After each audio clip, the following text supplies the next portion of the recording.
코로나19로 계속되는 어려운 가운데서도 주님의 몸된 아름다운 꿈의 교회에 나와서 또 가정에서 믿음으로 하나님께 예배드리는 모든 믿음의 가족 여러분들에게 우리 하나님이 약속하신 하늘의 위로와 소망의 말씀이 마음껏 임하시는 복된 이 시간이 되실 수 있기를 간절히 축원합니다. 우리는 저번 주일까지 아브라함의 삶에 대해 배웠습니다. 아브라함의 삶을 우리가 한마디로 요약하자면 그의 삶은 하나님과의 언약의 관계에서 모든 민족의 축복의 근원으로 부르심을 받은 축복의 삶이다 라고 할 수 있습니다. 그러한 아브라함이 175세의 나이에 자신의 삶을 마감하고 아브라함의 아들 이삭에 대해 성경은 기록하고 있습니다. 그런데 성경에서 이삭의 삶은 아버지인 아브라함처럼 그렇게 많은 부분을 할애하고 있지는 않습니다.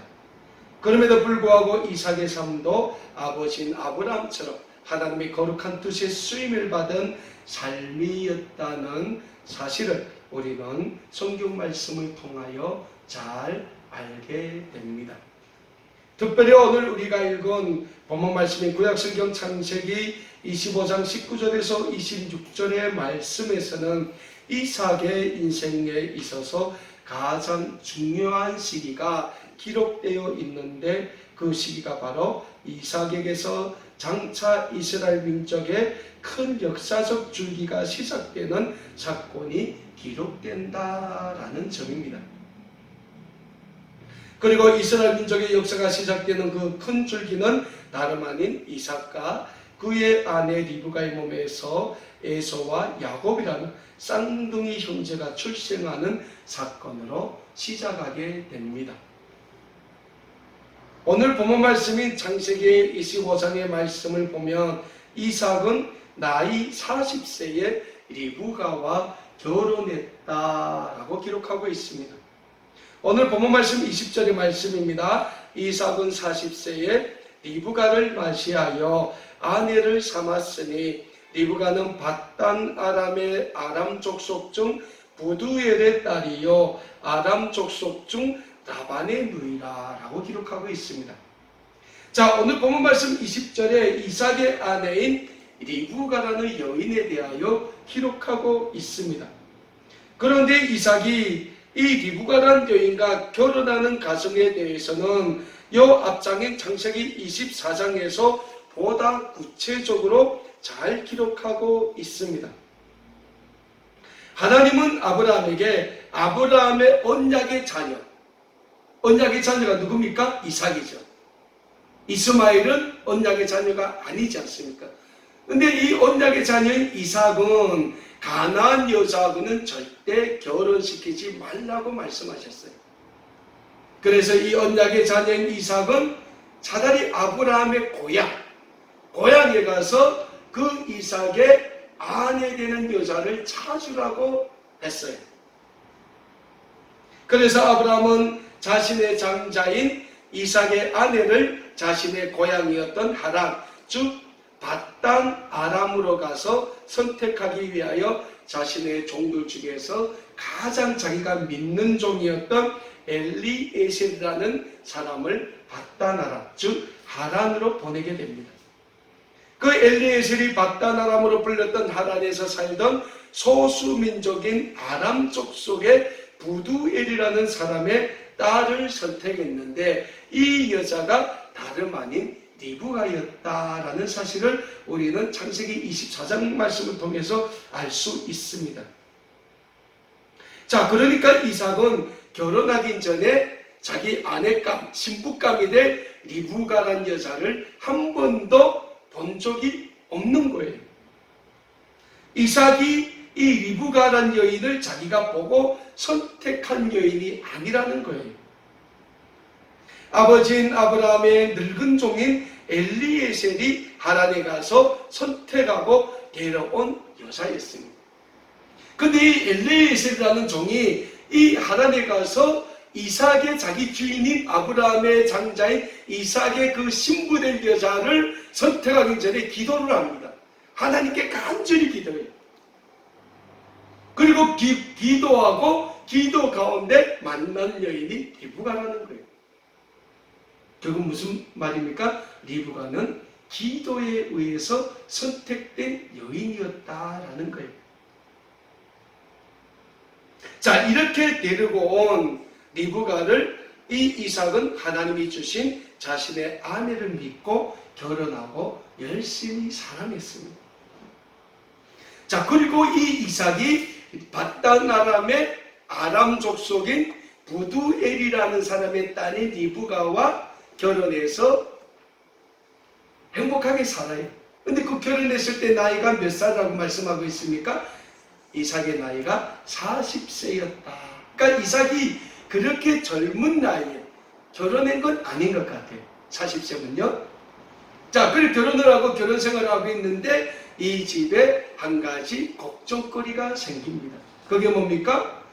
이삭과 리브가가 결혼한 지 20년이 지났는데 자식이 생기지 않았다라는 사실이에요. 그래서 이삭은 하나님께 자녀를 주실 것을 간절히 기도했습니다. 오늘 본문 21절에서 이렇게 말씀하고 있죠. 이삭이 그의 아내가 임신하지 못하므로 그를 위하여 여호와께 간구하며 하나님께 간절히 기도했어요. 아마 이삭이 이런 기도를 했을 것입니다. 하나님, 저희 아버지 아브라함에 하신 약속, 너를 통하여 내가 큰 민족을 이루겠다는 그 약속을 이루시자면 저한테 자녀를 줘야 될 거 아닙니까? 아마 이런 기도를 했을 거예요. 왜? 아브라함과 하나님과의 언약적인 관계 속에서 태어난 사람이 다름 아닌 이삭이지 않습니까? 그것도 아브라함의 나이가 100세 때 태어난 언약의 자녀라는 거예요. 그러니까 이삭은 하나님이 자기 아버지인 아브라함과 어떤 언약의 약속을 했다는 것을 잘 알 거예요. 그리고 자기 아버지인 아브라함과 맺은 하나님의 언약을 이루어가자면 하나님께서 자신에게도 자녀를 주셔야 그 언약이 이루어짐을 이삭은 분명히 알았을 것입니다. 그래서 이삭은 하나님께 간절히 기도했어요. 하나님 저에게 자식을 주십시오. 그런데 21절 후반에 뭐라고 말씀하십니까? 여호와께서 그의 간구를 들으셨으므로 그의 아내 리브가가 임신하였더라 라고 말씀하고 있어요. 하나님은 이삭의 기도를 들으셨다는 사실입니다. 그리고 이삭의 아내 리브가가 임신하게 하셨다 분명 말씀하고 있습니다.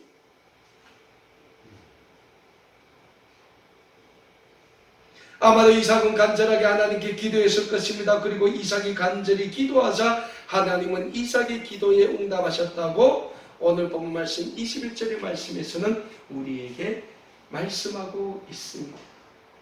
사랑하는 여러분, 우리가 이 세상을 살다 보면 이것이 분명 하나님의 뜻인데 그 하나님의 뜻이 제때 이루어지지 않을 때가 종종 있음을 우리는 우리의 삶의 현장에서 느끼곤 합니다. 그리고 그럴 때면 우리는 쉽게 실망하고 좌절하게 됩니다. 그러나 분명한 사실은 우리를 향한 하나님의 거룩한 뜻은 언젠가는 반드시 이루어진다는 영적인 진리를 우리는 믿어야 합니다. 그 시간이 좀 더디다 할지라도 우리를 통하여 이루시고자 하는 하나님의 구원의 계획, 하나님의 원대한 뜻은 반드시 이루어질 것이라는 영적인 진리를 믿는 사람은 아브라함과 같이 이삭과 같이 하나님의 구원의 도구로 쓰임받게 된다는 영적인 진리를 늘 믿으시고 우리를 통하여 이루실 하나님의 그 크신 계획이 이루어짐을 믿고 늘 하나님의 크신 영광을 바라보며 늘 하나님 앞에 나아가기를 힘쓰시는 우리 믿음의 가정 여러분들 다 되실 수 있기를 우리 주님의 이름으로 간절히 축원합니다. 자, 하나님께서 이삭의 기도를 들으시고 리브가가 임신하게 하셨는데 하나님이 그 리브가에게 쌍둥이를 선물로 주셨다라고 오늘 본문 말씀에서는 우리에게 말씀하고 있어요. 그리고 하나님은 리브가의 몸에서 태어나게 될 그 쌍둥이 형제를 통하여 큰 두 민족을 선물로 주실 것이며 큰 자가 작은 자를 섬기게 될 것이라고 말씀하고 있습니다. 오늘 본문 말씀 22절과 23절의 말씀입니다.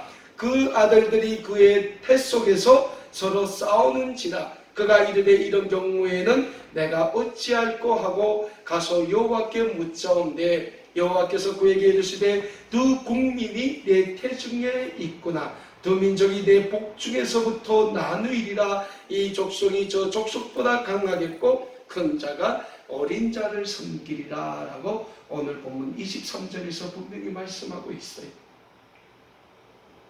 하나님은 지금 이삭으로 하여금 아버지인 아브라함에게 하셨던 너로 큰 민족을 이루게 하겠다는 약속을 이루어주고 계심을 알 수 있습니다.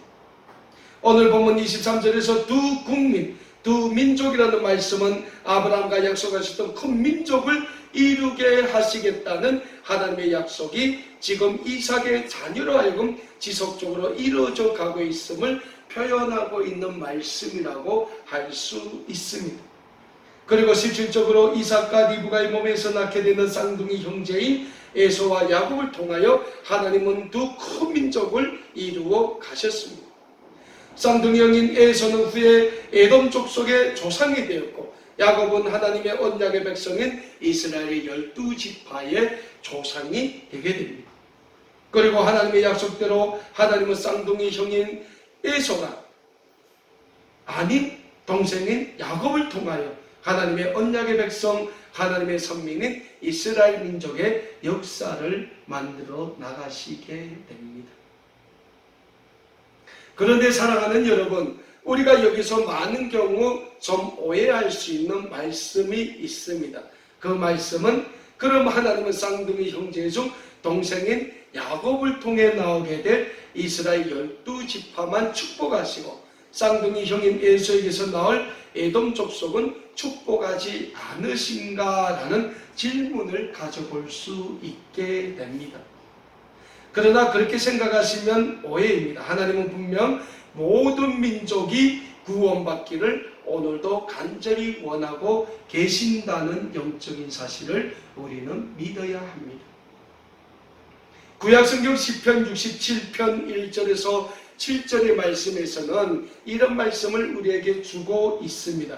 하나님은 우리에게 은혜를 베푸사 복을 주시고 그의 얼굴빛을 우리에게 비추사 주의 도를 땅 위에 주의 구원을 모든 나라에게 알리소서.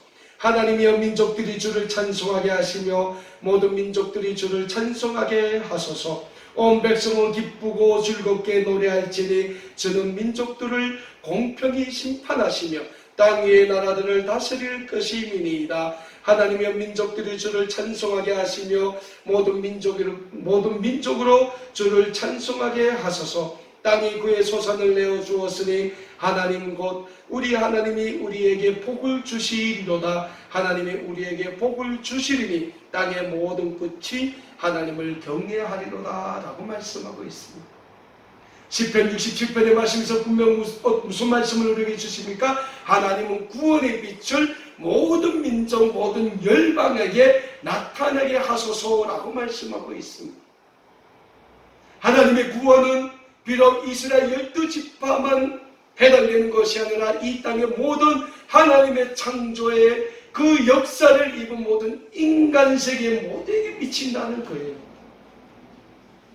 그래서 신약성경 로마서 1장 16절에서 사도 바울은 이런 고백을 하고 있습니다. 내가 복음을 부끄러워하지 아니하노니 이 복음은 모든 믿는 자에게 구원을 주시는 하나님의 능력이 됨이니라.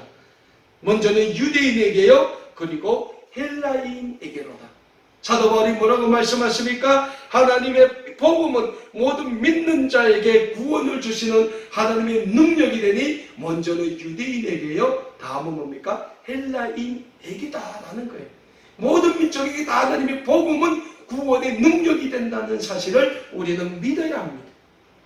그렇습니다. 우리가 구약성경 10편과 신약성경 로마서의 말씀을 통해서도 알 수 있듯이 하나님의 구원은 하나님의 선민인 이스라엘 민족뿐만 아니라 이 세상 모든 하나님의 창조물인 우리 인간 모두에게 동일한 은혜로 주어져 있음을 우리는 잊지 말아야 합니다. 다만 오늘 본문 말씀에서 쌍둥이 동생인 야곱을 통하여 하나님은 하나님의 선민인 이스라엘 민족의 조상으로 쓰시겠다는 말씀이지, 그렇다고 하나님의 구원이 오직 이스라엘 민족에게만 국한되어 있다는 말씀은 아니다라는 사실입니다. 그리고 이 세상 모든 민족, 모든 열방을 향한 하나님의 구원은 전적으로 하나님의 독생자이신 예수 그리스도의 십자가의 대속의 은혜를 통해서만 이루어진다는 영적인 진리를 우리는 또한 믿어야 합니다. 그래서 우리는 예수 그리스도의 십자가의 대속의 은혜로 하나님의 전적인 구원의 은혜 안에서 살아가는 하나님의 구원의 백성이 되어야 하는 것입니다. 이 놀라운 구원의 축복을 늘 간직하시고 하나님의 구원의 백성으로서의 참된 삶을 살기에 힘쓰시는 우리 모든 믿음의 가족 여러분들이 다 되실 수 있기를 간절히 축원합니다. 오늘 본문 말씀인 창세기 25장의 말씀으로 다시 돌아가면 이삭의 아내 리브가가 그 임신의 기간이 다 차서 드디어 쌍둥이 형제가 출생하는 모습을 기록하고 있어요. 오늘 본문 말씀인 창세기 25장 24절에서 26절의 말씀입니다. 그 해산기한이 찬주 태에 쌍둥이가 있었는데 먼저 나온 자는 붉고 전신이 토록 같아서 이름을 에서라 하였고, 후에 나온 아우는 손으로 에서의 발꿈치를 잡았으므로 그 이름을 야곱이라 하였으며, 리브가가 그들을 낳을 때에 이삭이 60세였더라 라고 기록하고 있습니다. 오늘 본문 말씀을 보면 쌍둥이 형제가 출생하는데 형인 에서는 온몸이 붉고 털이 많이 덮여 있어 그 이름을 에서라고 지었다라고 기록하고 있습니다. 여기서 에서라는 이름의 뜻은 히브리어 원어로 에사, 털이 많다라는 뜻과 그아데레세아르라는 뜻으로 전신이 갑옷 같다라는 히브리어 원어에서 유래된 이름으로 알려져 있습니다. 그리고 쌍둥이 동생이 나오는데 이 동생은 손으로 형인 에서의 발꿈치를 잡고 나왔다고 해서 그 이름을 야곱이라고 지었다고 기록하고 있습니다. 여기서 야곱이라는 이름의 뜻은 발꿈치를 잡은 자, 그리고 속이는 자라는 뜻이에요. 정말 야곱은 이 이름의 뜻대로 자기 형인 에서를 속여서 팥죽 한 그루에 장자 명분을 빼앗죠. 아버지인 이삭을 속여서 장자의 형이 받아야 될 축복을 동생인 야곱이 빼앗아냅니다. 그랬던 야곱이 후에 야복 강가에서 그 이름이 이스라엘로 바뀌지 않습니까? 여기에서 이스라엘은 무슨 뜻입니까? 하나님과 겨루어 이겼다라는 뜻을 갖고 있어요. 이렇게 태어난 쌍둥이 형제이지만 아마도 이들은 어머니 리브가의 뱃속에 있으면서부터 계속 싸웠던 것 같습니다.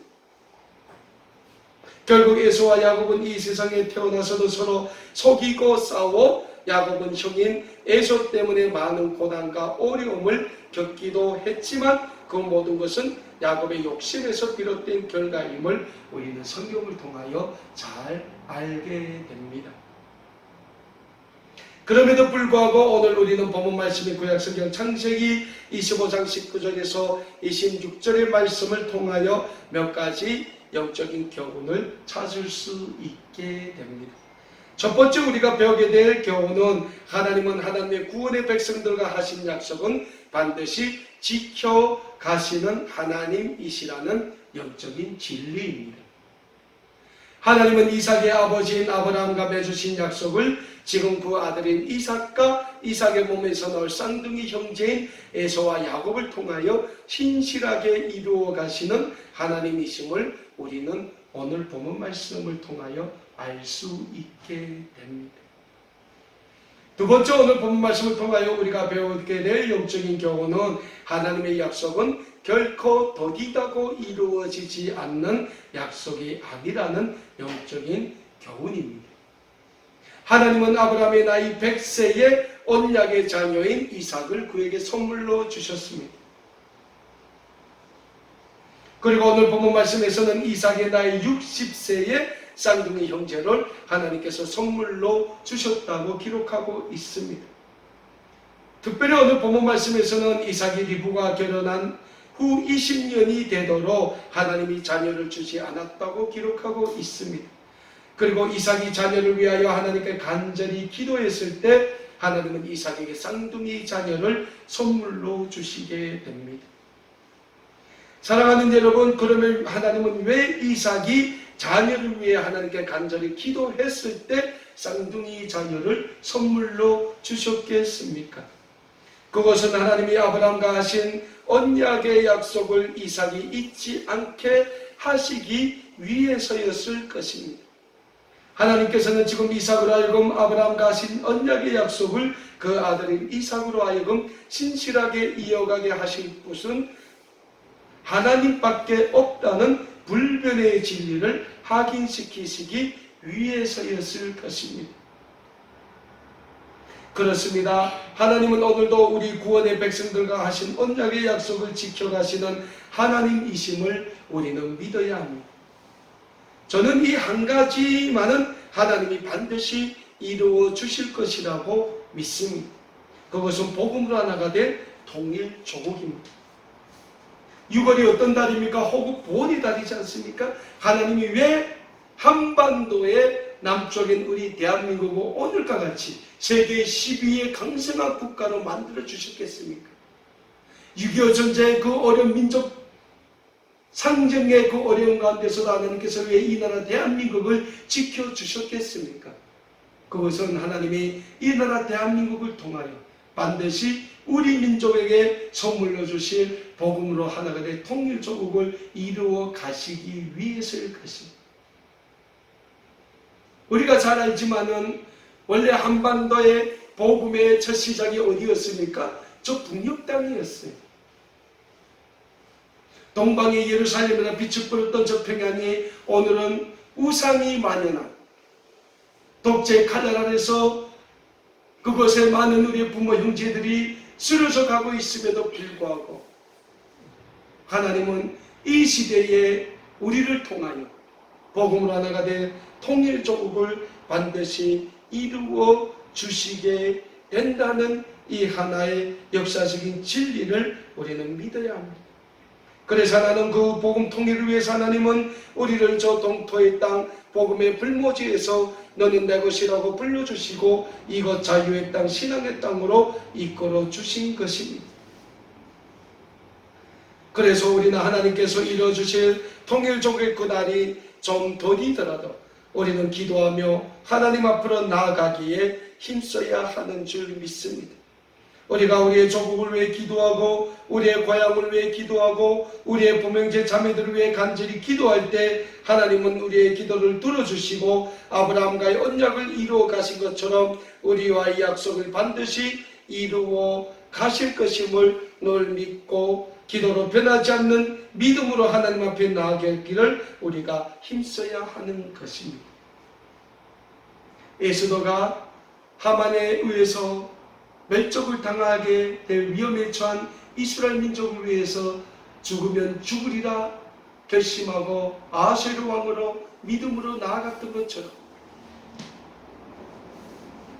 자기 민족의 그 복음화를 위하여 자기 자신이 그리스도 예수의 그 사랑 안에서 끊어질지라도 간절히 원했던 사도 바울의 고백처럼 우리가 오늘도 폭압의 그 칼날 아래 쓰러져 가고 있는 우리의 고향의 부모 형제 자매들을 위하여 하나님 앞에 믿음으로 나아가 복음으로 하나가 된 통일조국을 위하여 간절히 기도할 때 하나님은 우리의 기도를 들어주시고 복음으로 하나가 된 통일조국을 이루어주실 것임을 우리가 믿고 하나님 앞에 나아가기를 힘쓰심으로 하나님께서 이 시대에 우리를 통하여 이루어주신 그 통일조국을 위한 그 복음의 그 사역에 우리 자신이 하나님 미달으로 마음껏 수임받을 수 있을 때 우리의 고향 땅도 오늘 우리 대한민국처럼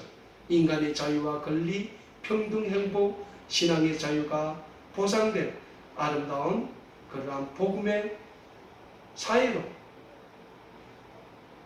변화가게 될 것입니다. 그 귀한 사역에 마음껏 수임받을 수 있는 우리 아름다운 꿈의 교회 모든 믿음의 가족 여러분들 다 되실 수 있기를 우리 주님의 이름으로 간절히 소원합니다. 또 그 역사를 위해서 하나님 앞에 부르심을 받은 우리 힘을 믿고 우리가 늘 하나님 앞에 믿음으로 기도로 나가게 힘쓰시는 우리 모두가 될 수 있기를 다시 한번 간절히 소원합니다. 기도하겠습니다.